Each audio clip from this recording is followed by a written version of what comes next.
यहाँ पर अर्जुन आश्चर्य संबंध से प्रेरित है और उसी में वह अत्यंत गंभीर तथा शांत होते हुए भी अत्यंत आह्लादित हो उठा।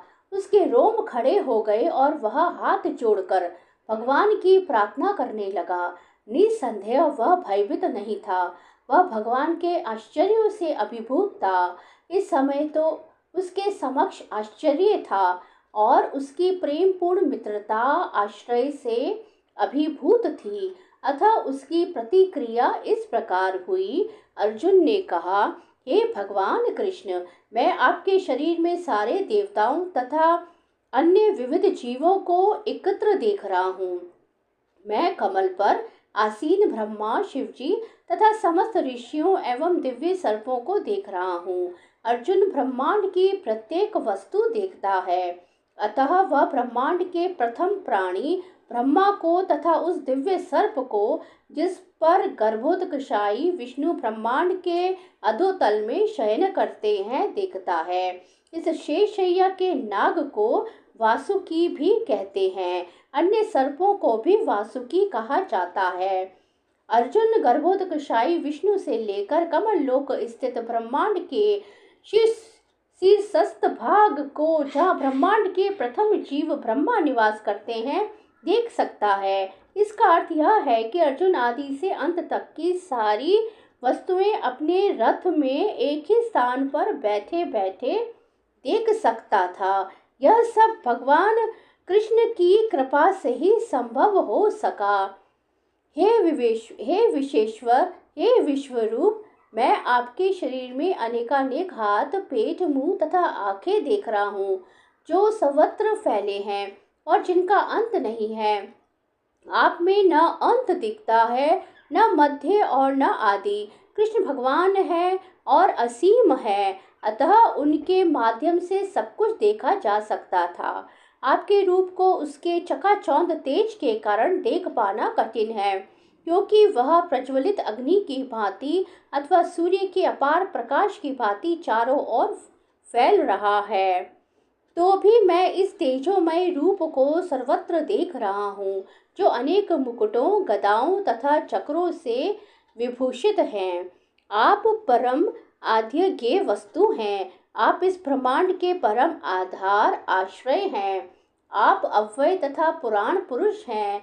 आप सनातन धर्म के पालक भगवान हैं। यही मेरा मत है। आप आदि, मध्य तथा अंत से रहित हैं। आपका यश अनंत है। आपकी असंख्य भुजाएं हैं और सूर्य तथा चंद्रमा आपकी आंखें हैं। मैं आपके मुख से प्रज्वलित अग्नि निकलते और आपके तेज से इस संपूर्ण ब्रह्मांड को जलते हुए देख रहा हूँ। भगवान के षड ऐश्वर्यों की कोई सीमा नहीं है। यहाँ पर तथा अन्यत्र भी पुनरुक्ति पाई जाती है, किंतु शास्त्रों के अनुसार कृष्ण की महिमा की पुनरुक्ति कोई साहित्यिक दोष नहीं है। कहा जाता है कि मोहग्रस्त होने या परम आह्लाद के समय या आश्चर्य होने पर कथनों की पुनरुक्ति हुआ करती है। यह कोई दोष नहीं है। यद्यपि आप एक हैं, किंतु आप आकाश तथा सारे लोकों एवं उनके बीच के समस्त अवकाश में व्याप्त हैं। हे महापुरुष, आपके इस अद्भुत तथा भयानक रूप को देखकर सारे लोक भयभीत हैं।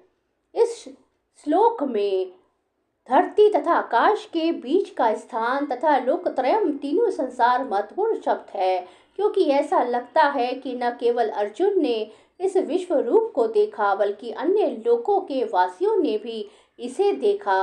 अर्जुन द्वारा विश्व रूप का दर्शन स्वप्न न था। भगवान ने जिन जिनको दिव्य दृष्टि प्रदान की, उन्होंने युद्ध क्षेत्र में उस विश्व रूप को देखा। देवों का सारा समूह आपकी शरण ले रहा है और आप में प्रवेश कर रहा है। उनमें से कुछ अत्यंत भयभीत होकर हाथ जोड़े आपकी प्रार्थना कर रहे हैं। महर्षियों तथा सिद्धों के समूह कल्याण हो कहकर वैदिक श्रुतों का पाठ करते हुए आपकी स्तुति कर रहे हैं।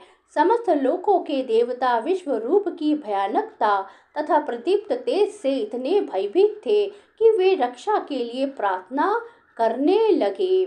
शिव के विविध रूप आदित्य गण, वसु, साध्य, विश्वदेव, दोनों अश्विनी कुमार, मरुतगण, पितृगण, गंधर्व, यक्ष, असुर तथा सितदेव सभी आपको आश्चर्यपूर्वक देख रहे हैं।